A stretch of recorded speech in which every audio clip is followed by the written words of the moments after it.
Friend, आज का video मैं एक बहन की रिक्वेस्ट पे बना रही हूँ। मैंने अपने ऊपर एक वीडियो बनाई थी, मेरी जो जीवन की कहानी थी।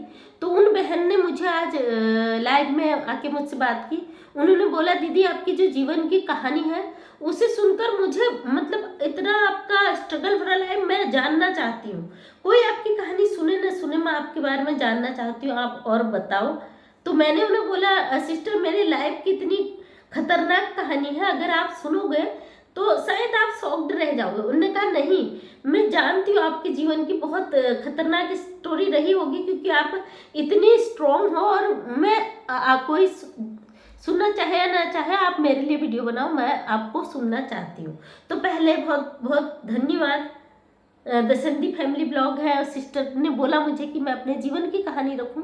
तो मात्र जब मैं बहुत छोटी थी, आज शॉर्ट में ही बताऊंगी क्योंकि वीडियो लंबा हो जाता।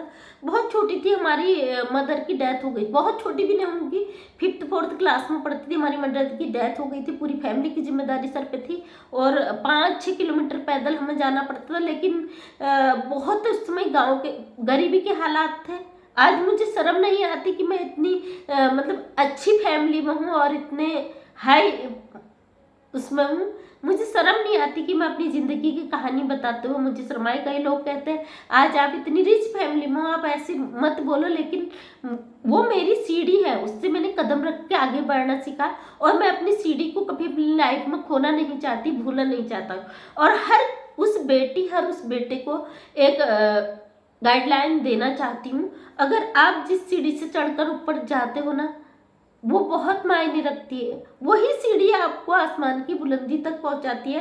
कभी उस सीढ़ी को मत भूलिए। मुझसे कई लोग, बल्कि मेरे ही हस्बैंड ने एक दिन बोल दिया, आप जब बोलती हो गरीबी वाली बात तो मुझे बड़ा बुरा लगता है। उनका कहने का मतलब ये नहीं था कि मैं ऐसे बता रही हूँ गरीबी से। जब मेरे हस्बैंड ने इतने अच्छी पोस्ट में होने के बाद मैं एक ग्रेजुएट थी, क्षेत्र पंचायत थी, लेकिन उसके बावजूद जो हमारा फैमिली का बैकग्राउंड था बहुत कमजोर था आर्थिक तौर पर, और हस्बैंड के लेवल का नहीं था और नॉर्मल था। उसके बावजूद उन्होंने सारी कभी लेवल नहीं देखा और उन्होंने कभी ये नहीं देखा कि एक गरीब परिवार से है।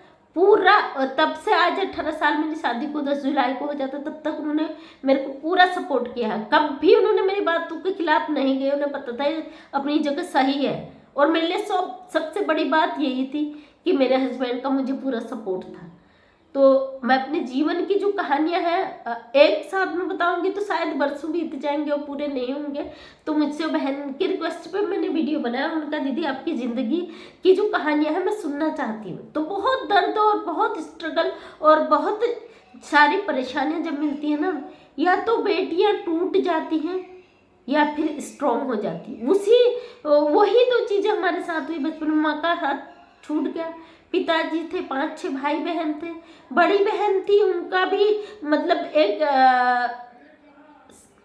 पहले हुआ तो करता था ना, घर वाले जुबान दे देते थे, शादियां हो जाया करती थी। 13 साल की 12 साल की उम्र में मेरी बड़ी बहन मुझसे 12-13 साल बड़ी, 13-14 साल बड़ी है, तो उनकी शादी कर दी गई थी। वहां उनके ससुराल वालों ने मिट्टी का तेल छिड़क के आग लगा दिया था। आग नहीं लग पाई थी, पूरा जो कंट्री होती है मिट्टी के तेल की वो लौट दी थी और वो बच गई थी। तो उन्हीं ये जो हमारे जीवन के हाथ से हुए ना, इन्होंने हमें बहुत स्ट्रॉन्ग बनाया, हमें मजबूत करा कि हर बेटी को आज कामयाब होना जरूर है। हर बेटी के लिए जरूरी है अपने पैरों पर खड़े हो। शादी करना कोई बड़ी बात नहीं है। पहले के जमाने में हुए थे, बुजुर्ग लोग जुबान देते थे, शादी कर देते, हो भी जाते, लेकिन उसको बुजुर्ग लोग झेलते भी थे। अगर बेटी के ऊपर कोई परेशानी आ रही तो हमारे ऊपर हाथ होता था उनका। आज ऐसा नहीं है। बेटी अपनी मर्जी से पढ़ी लिखी है, अपनी मर्जी से शादियां कर रही है, लेकिन वो रिश्ते टूट जा रहे हैं। तो मेरे जो परिवार के साथ, मेरे साथ जो दुख भरे जो हाथ से एक के बाद एक हुए, एक के बाद एक हुए, फिर मेरा नैनीहाल में रहना ना, हमारे मामा लोगों का हमें घर से निकाल देना, मेरे पापा की तबीयत खराब होना, उन्हें ब्लड की उल्टियाँ होना, मतलब उसमें हमारा जो बचपन बीता है ना, बहुत दुख भरा, बहुत तकलीफ भरा।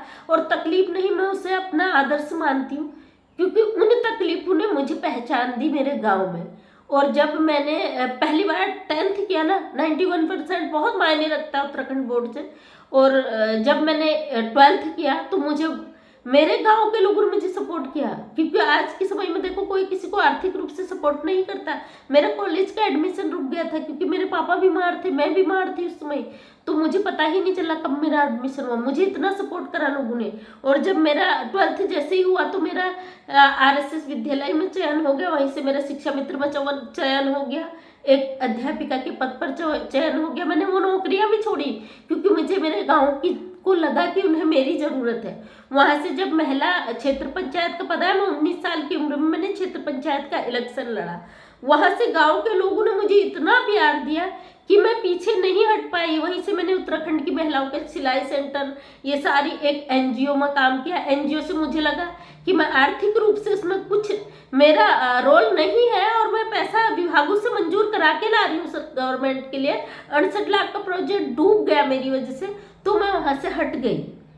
लेकिन 17 साल में जब मेरी शादी हुई, 17 सालों तक मैं सोशल मीडिया और इन चीज़ों से दूर रही। सोशल मीडिया पे मैं अगर उस समय इंटरनेट का समय होता तो शायद आज बहुत आगे होती, लेकिन मैं अपनी पारिवारिक जिम्मेदारियों के बीच दब गई थी। पारिवारिक जिम्मेदारी को निभाते हुए इन सब चीज़ों से दूर थी। आज मेरी बेटियों ने कहा, माँ सोशल मीडिया से प्लेटफॉर्म है, आप कहीं से भी कुछ भी कर सकती हो, फिर से जागो, फिर से करो। मैं दोबारा आई हूँ। आप लोगों ने मुझे 2 महीने में इतना प्यार दिया कि मैं अब लौट नहीं सकती। और ये मेरी कहानी थी। बहुत कुछ ऐसे बीच में गुजरा है जो अगर मैं बताऊं तो यकीन करना भी मुश्किल होता है एक लड़की के लिए। और ये मैं एक ऐसी लड़की हूँ, मेरे जीवन की ऐसी कहानी है जिसने मुझे मतलब सीढ़ियाँ चढ़ी, तकलीफों से मैंने बहुत कुछ स्ट्रगल किया, लेकिन अपने जीवन का जो एक एक पल है ना, मुझे आज भी याद है कि कोई लड़की नहीं टूट सकती। जब मैं नहीं टूटी, उस जमाने में जब कोई सुख सुविधाएं नहीं थी, उस जमाने में जब हमारे पास पढ़ाई के लिए पैसा नहीं होता था, 2 रुपये फीस भरने को पैसा नहीं होता, वहां पे हमने हिम्मत नहीं हारी। आज टेक्निकल सब चीज, हर चीज सपोर्ट है लोगों का। सोशल मीडिया प्लेटफॉर्म है। आर्थिक रूप से कोई परेशान है तो गवर्नमेंट उसे फैसिलिटी दे रही है। कोई बच्चा टॉपर है तो गवर्नमेंट उसे फैसिलिटी दे रही है। टॉपर होने के बावजूद मुझे 1 रुपया स्कॉलरशिप नहीं मिला उस जमाने में। मेरे पापा ने लेबरी मजूरी करके मुझे पढ़ाया। उन्होंने कहा मेरी बेटी जो करना चाहिए, मैं IAS बनना चाहती थी, मैं लॉयर बनना चाहती थी, मैं जज बनना चाहती थी, और बड़े बड़े सपने थे वो टूट गए क्योंकि पारिवारिक जिम्मेदारियां सर पर थी, भाई बहनों की जिम्मेदारियां सर पर थी, माँ नहीं थी, घर भी संभालना था। उस बीच मुझे जॉब करनी पड़ी। कोई बात नहीं, सोशल मीडिया प्लेटफॉर्म पे आई हूँ। मैं चाहती हूँ यही सपने हम अपने आने वाली बच्चियों के ऊपर देखें। जो हमारे देश की बच्चियां जो गलत राह पे चल रही हैं, उन्हें हम आगे बढ़ा सकते हैं अपने बातों के माध्यम से, अपने वीडियो के माध्यम से उन बच्चियों को एक सही दिशा दिखा सकते हैं। इसीलिए दोस्तों मैं सोशल मीडिया पे आई हूँ। मेरा लक्ष्य यहाँ से कोई पैसा कमाना नहीं है। विकलांगों को सपोर्ट करती हूँ। विकलांगों के लिए मैंने NGO बनाया है, तो विकलांगों को ही सपोर्ट करने के लिए आया हूँ। और मैं चाहती हूँ मेरे देश में जो अत्याचार हो रहा है बेटियों पर, खासकर जो बेटियां गलत राह पे चल रही हैं, वही मेरा मोटिव है। अगर आप चाहते हैं कि ये मोटिव रुके तो प्लीज़ मेरा सपोर्ट करें, मेरे चैनल को आगे बढ़ाएं, ताकि मैं अपने चैनल के माध्यम से अपनी बात को आगे पहुंचा सकूं, सरकार तक पहुंचा सकूं, लोगों तक पहुंचा सकूं, बेटियों को एक सही दिशा दिला सकूं। तो बहुत बहुत धन्यवाद, आपने बहुत प्यार दिया है और उम्मीद करती हूँ यही प्यार आपका बरकरार रहेगा। और हमारी जो बेटियां आज गलत राह पे चल रही हैं और सारी सुख सुविधाओं के बावजूद गलत दिशा पकड़े, उन्हें एक सही रास्ता दिखे। इसलिए मैं वीडियो, मेरा सोशल मीडिया पे आने का लक्ष्य की ही यही है। जब देखती हूँ ना कि इतना पतित हो चुका है समाज, तो बहुत पीड़ा होती है, दिल में समझ नहीं आता क्या करूँ। अब मैं कह नहीं सकती, शब्दों में बयान नहीं कर सकती। तो बहुत बहुत धन्यवाद। वीडियो लंबा हो जाता, स्किप कर देते हो आप, रीच डाउन हो जाता वीडियो का। अगर आपको लगता है कोई एक कदम मैं सही कर रही हूँ तो प्लीज़ मेरा सपोर्ट करें। अगर अच्छा लगे वीडियो तो शेयर कर दीजिएगा, नहीं अच्छा लगा, सुनना चाहते हैं तो चैनल को सब्सक्राइब कर लें ताकि मेरे वीडियो का नोटिफिकेशन आप तक पहुंच सके। दिल से आपका धन्यवाद।